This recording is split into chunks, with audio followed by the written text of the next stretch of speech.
इसमें हमने आपको पद सूरदास जी के विषय में बताया। ये आपको सूरदास जी का जीवन परिचय, साहित्यिक परिचय, पाठ सारांश आदि और व्याख्या, अर्थ ग्रहण संबंधी प्रश्न और व्याख्याएं और प्रश्नोत्तर आदि हमने आपको ये बताया। अब हम आपको राम लक्ष्मण परशुराम संवाद जो तुलसीदास जी का लिखा हुआ है, इसके विषय में बताते हैं। और इसमें सबसे पहले हम तुलसीदास जी का जीवन से संबंधित और साहित्य से संबंधित परिचय करते हैं।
गोस्वामी तुलसीदास जी का जीवन व साहित्यिक परिचय।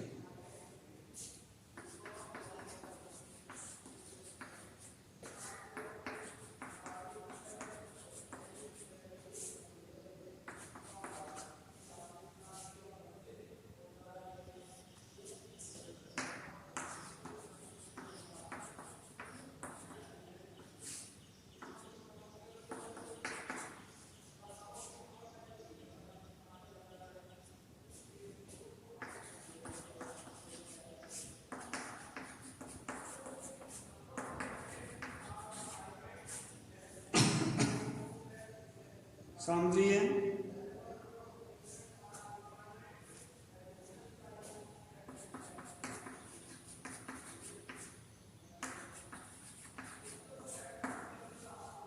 भाव पक्ष, कला पक्ष।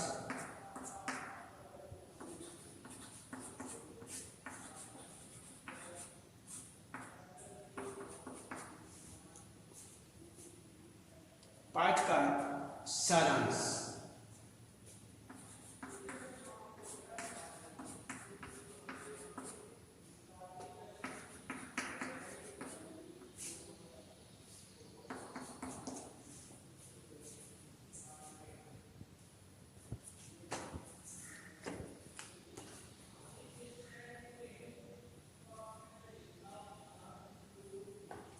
इसमें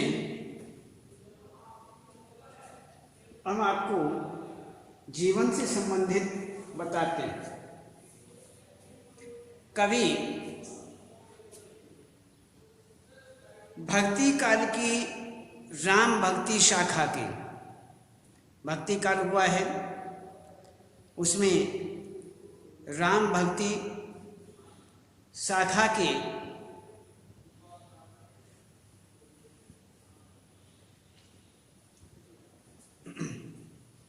राम भक्ति शाखा के प्रमुख कवि गोस्वामी तुलसीदास का जन्म उत्तर प्रदेश के बांदा जिले के राजापुर नामक गांव में हुआ था। कुछ विद्वान इनका जन्म स्थान एटा जिले के सोरा नामक स्थान को भी मानते हैं। इनकी माता का नाम हुलसी था और पिता का नाम आत्माराम था। मूल नक्षत्र में एक नक्षत्र होता है, वो मूल नक्षत्र। मूल नक्षत्र में पैदा होने के कारण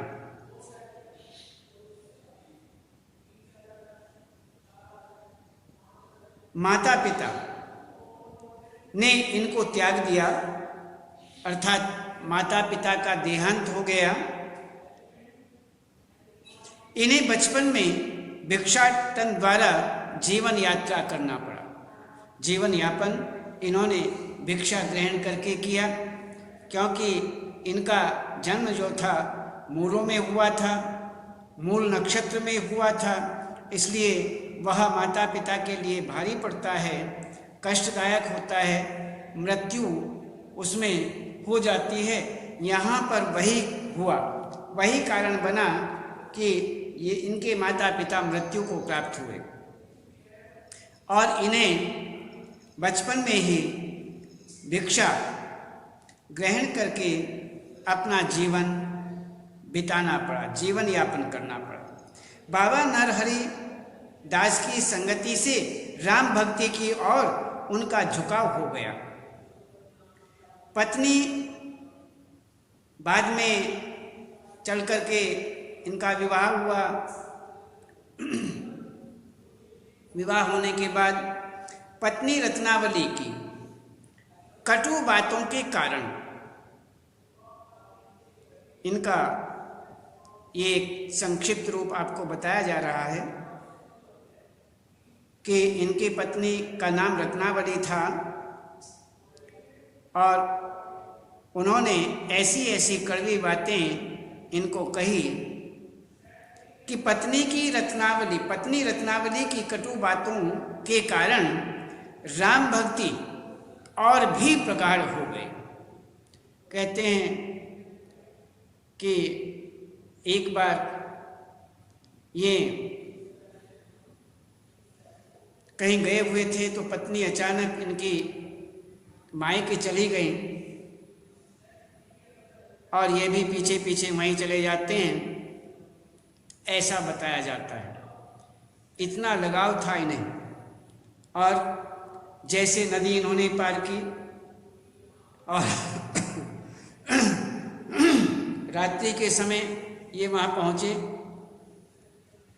बताते हैं जैसे तैसे ये मकान पर भी चढ़ गए और ये उनके स्थान पर पहुँचे जहाँ पत्नी लेटी हुई थी। तो उन्हें बड़ा दुख हुआ और उन्होंने कटु वचन इनको कहे कि जितना लगाव आपको इस हाड़ मांस के शरीर में है, उतना यदि आपको भगवान श्री राम से होता तो अब तक उद्धार हो गया होता। तो इन्हें वह बात लग गई और उसी समय ये घर को त्याग देते हैं। पत्नी घर आदि को त्याग करके ये चले जाते हैं। तो इस प्रकार वही यहाँ पर बात कही है कि पत्नी रत्नावली की कटु बातों के कारण राम भक्ति और भी प्रगाढ़ हो गई। इन्होंने 1574 में अयोध्या में रामचरितमानस नामक सुप्रसिद्ध ग्रंथ की रचना आरंभ की। इन्होंने ये आरंभ की। इनका देहावसान सन 1623 ईस्वी में काशी में हुआ। कहते हैं कि इनका देहावसान हुआ 1623 ईस्वी में काशी के अंदर। तो इस प्रकार से यहाँ पर इनकी मृत्यु के संबंध में यह दोहा बताया जाता है। यह दोहा प्रसिद्ध है। इससे ज्ञात होता है कि इनकी मृत्यु, इसी से अंदाजा लगाया जाता है कि इनकी मृत्यु कब हुई। संवत 1680, 80 गंग के तीर, श्रावण शुक्ला सप्तमी, तुलसी तज्जो शरीर। तो संवत 1680, गंगा का किनारा, श्रावण मास के शुक्ल पक्ष की सप्तमी को इनका शरीर त्याग हुआ, अर्थात इनका निधन हुआ। तो इसी प्रकार से ऐसा बताया जाता है। तो रचनाएं तुलसी द्वारा रचित प्रमुख काव्य ग्रंथ हैं ये रामचरितमानस, कवितावली, दोहावली, गीतावली, कृष्ण गीतावली, विनय पत्रिका। इसके अलावा जानकी मंगल, पार्वती मंगल, रामलला नहछु, बरवई रामायण, वैराग्य संदीपनी तथा हनुमान बाहुक इनकी रचनाएं हैं। इनमें रामचरितमानस अकेला ऐसा ग्रंथ है जिसने कवि को प्रसिद्धि के चरम शिखर पर पहुंचा दिया। एक रामचरितमानस जो है वह अकेला ऐसा ग्रंथ है जिन्होंने कवि को एक बहुत प्रसिद्धि के चरम शिखर पर पहुंचा दिया। तो इसी प्रकार यहाँ पर ये इनकी रचनाएं हुई। काव्य सौंदर्य तुलसीदास के संपूर्ण काव्य में, तुलसीदास जी का जो संपूर्ण काव्य है, इस संपूर्ण काव्य के अंतर्गत संपूर्ण काव्य में राम के प्रति समर्पित भावना की अभिव्यक्ति हुई है। समर्पित राम के प्रति समर्पण इसमें विशेष रूप से दिखाया गया है और यही समर्पण जो है इसमें बताया गया और इसी भावना की यहाँ पर अभिव्यक्ति है। उनका भाव क्षेत्र अत्यंत व्यापक माना जाता है। उनका भाव क्षेत्र जो है, भाव क्षेत्र बहुत ही व्यापक माना जाता है। इसमें लोक मंगल की भावना उनके काव्य का सर्वाधिक सशक्त तथा प्रभावी पक्ष माना जाता है। उनके काव्य में धार्मिक, सांस्कृतिक और सामाजिक दृष्टि की व्यापकता है। लोक जीवन का सरल तथा सहज चित्रण जैसा तुलसी के काव्य में मिलता है, वैसा अन्यत्र देखने को नहीं मिलता। तो ये हमारा भाव पक्ष है। अब कला पक्ष देखते हैं। तुलसीदास अवधी तथा ब्रज दोनों ही भाषाओं के सिद्धहस्त कवि माने जाते हैं। इसमें उनके काव्य ग्रंथ प्रबंध तथा मुक्तक दोनों ही रूपों में हैं। उन्होंने चौपाई, दोहा, सौठा, हरिगीतिका, कवित्त, पद आदि छंदों को रचना का आधार बनाया। उनकी काव्य रचनाओं में एक ओर जहां शांत श्रृंगार, वीर, हास्य, करुण, रौद्र एवं वात्सल्य रसों का परिपाक है, वहीं दूसरी ओर अनुप्रास, यमक, उपमा, रूपक, उत्प्रेक्षा और दृष्टांत जैसे अलंकारों का स्वाभाविक प्रयोग भी मिलता है, स्वाभाविक प्रयोग भी है। तो इसी प्रकार से काव्य सौंदर्य के अंतर्गत यदि हम देखें तो भाव पक्ष और कला पक्ष इस प्रकार से। अब आगे हम देखते हैं कि इन्होंने यहाँ पर जो रचना दी है उस रचना का सार क्या है। तो पाठ का अर्थात जो यहाँ पाठ है, इस पाठ के सारांश के विषय में देखते हैं, सार क्या है। तो यहाँ पर राम, लक्ष्मण और परशुराम का यहाँ पर संवाद है।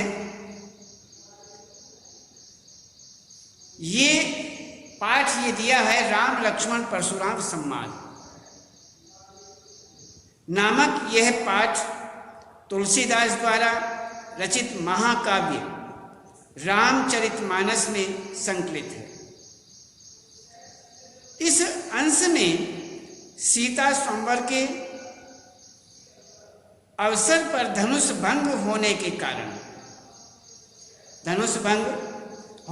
कारण क्रोधित परशुराम और राम लक्ष्मण के बीच हुए संवाद का यहाँ पर विशेष रूप से वर्णन किया गया है।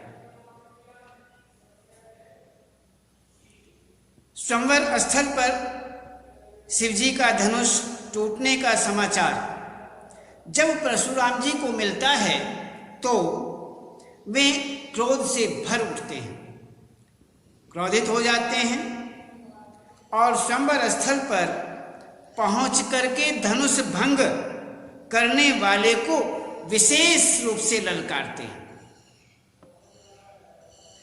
परशुराम के क्रोध शांत करने के उद्देश्य से राम ने उनसे कहा कि शिवजी का धनुष तोड़ने वाला आपका कोई सेवक ही होगा। यह सुनकर परशुराम ने कहा कि सेवक वह होता है जो सेवा कार्य करे, सेवा की भावना से कार्य करे। शिव धनुष तोड़ने वाले ने तो दुश्मन का कार्य किया है। जिसने भी इस धनुष को तोड़ा है वह अलग हो जाए, अन्यथा सभी राजा मारे जाएंगे। परशुराम का यह बड़ बोलापन सुनकर लक्ष्मण ने व्यंग पूर्वक कहा, व्यंगता में कहा कि बचपन में मैंने बहुत सी धनुइयां तोड़ी थी, तब तो आपने ऐसा क्रोध नहीं किया। यह धनुष तो बहुत ही पुराना तथा जीर्ण शीर्ण था, जो छूते ही टूट गया। इसमें श्री राम का कोई दोष नहीं है। इसमें श्री राम जी का क्या दोष? यह सुनकर परशुराम का क्रोध और बढ़ जाता है।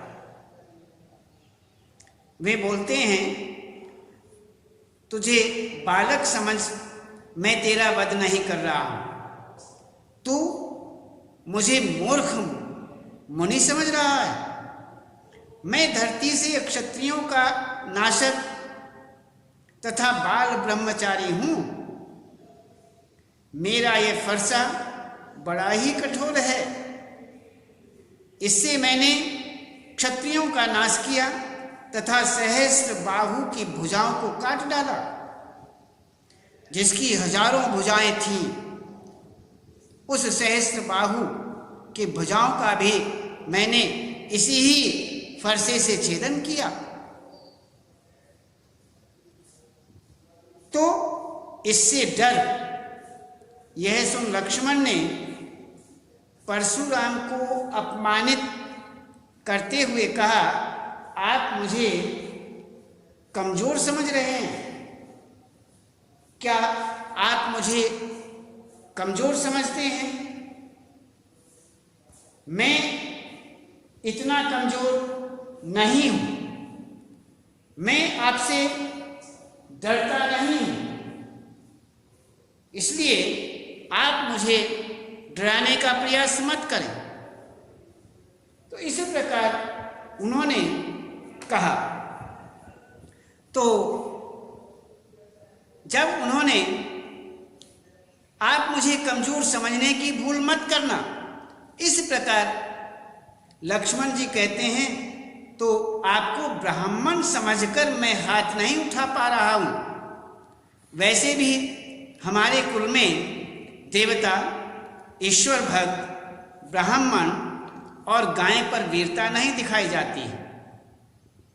स्वयं को अपमानित होता देखकर परशुराम ने विश्वामित्र से कहा, अरे मंद बुद्धि और सूर्य वंश पर कलंक है यह बालक, ये वध करने योग्य है, अर्थात इसका वध करने योग्य है।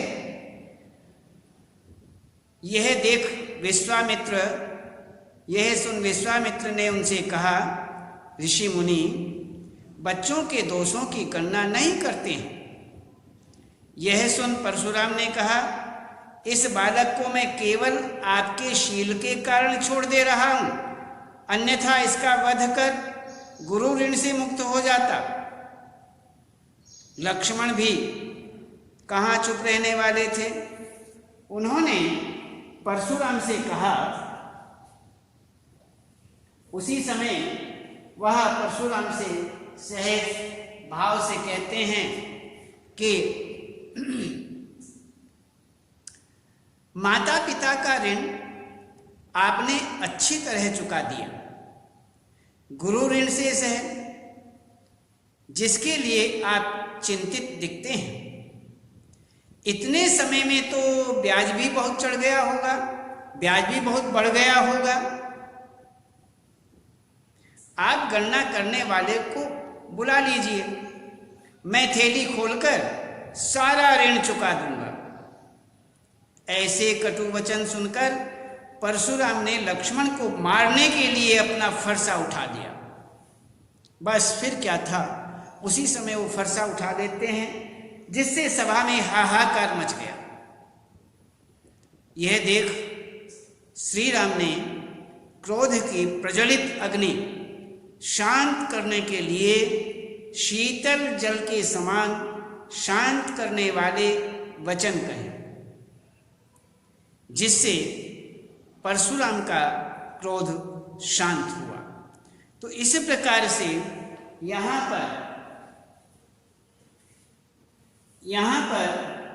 ये हुआ कवि का परिचय, उनकी रचनाएं, काव्य सौंदर्य, भाव पक्ष, कला पक्ष और इस पाठ का सारांश। अब हम इसमें सबसे पहले इसका अर्थ देखते हैं, व्याख्या देखते हैं पहले काव्यांश से। नाथ शंभुधनु भंज निहारा होई ही क्यों एक दास तुम्हारा, आये सुकाह कहिय किन मोही सुनी रिसाई बोले मुनि को ही। सेवकू सो जो करई सेवकाई, अरि करनी करी करिय लड़ाई। सुनहु राम जेहि शिव धनु तोरा, सहस बाहु सम सो रिपु मोरा।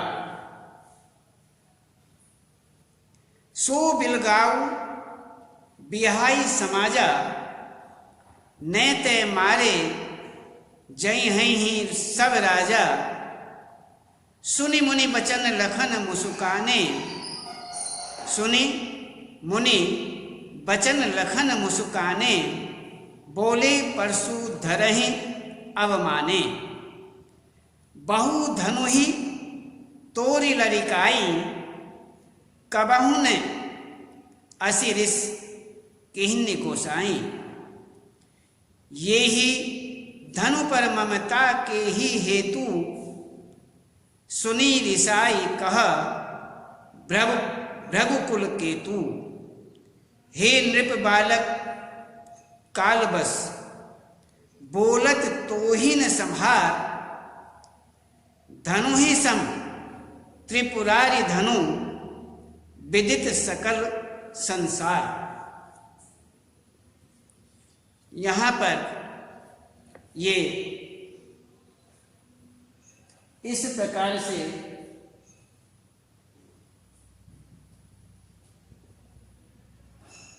यहाँ ये काव्यांश हुआ। इस काव्यांश में ऐसे ही यहाँ पर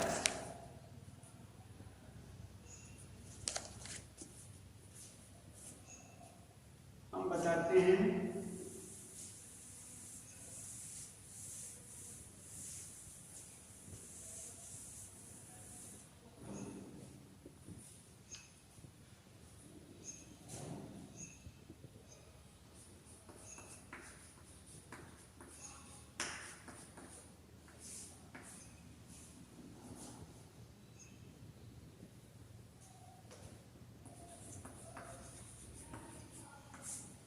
लखन कहा हंसी बोले जाना।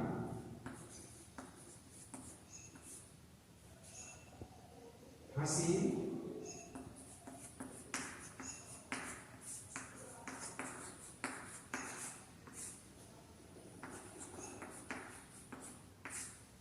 हमरे जाना।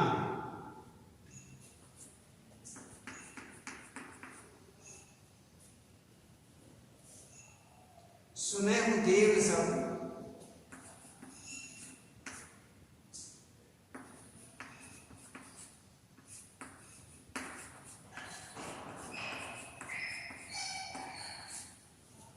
सुने देव सब धनुष समाना।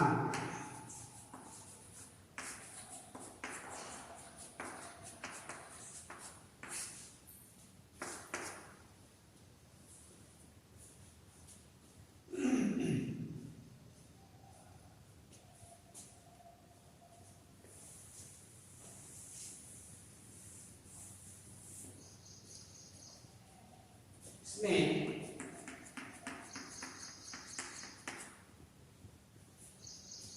कहते हैं कि गर्भन्न के अर्भक तरंग,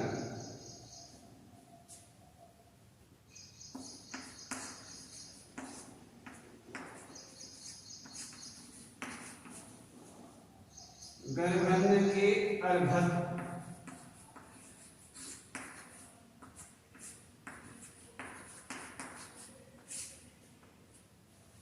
अर्भक दलन परसु मोर अति घोर।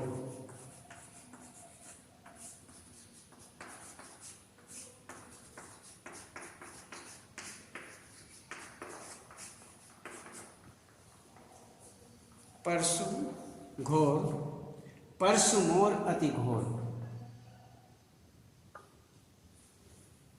ये आपका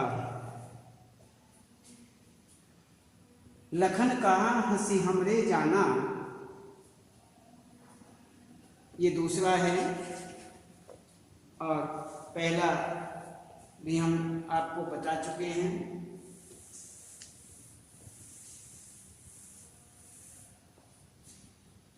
पहला है कि नाथ शंभु धनु,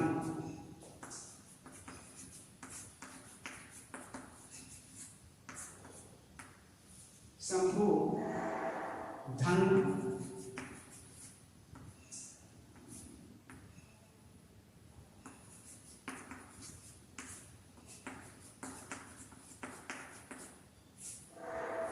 भंजनिहारा, और आगे कहते हैं कि विदित सकल संसार।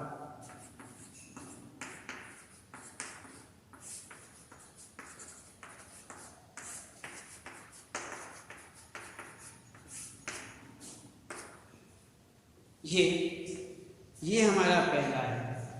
तो आज केवल इतना ही और कल बताएंगे।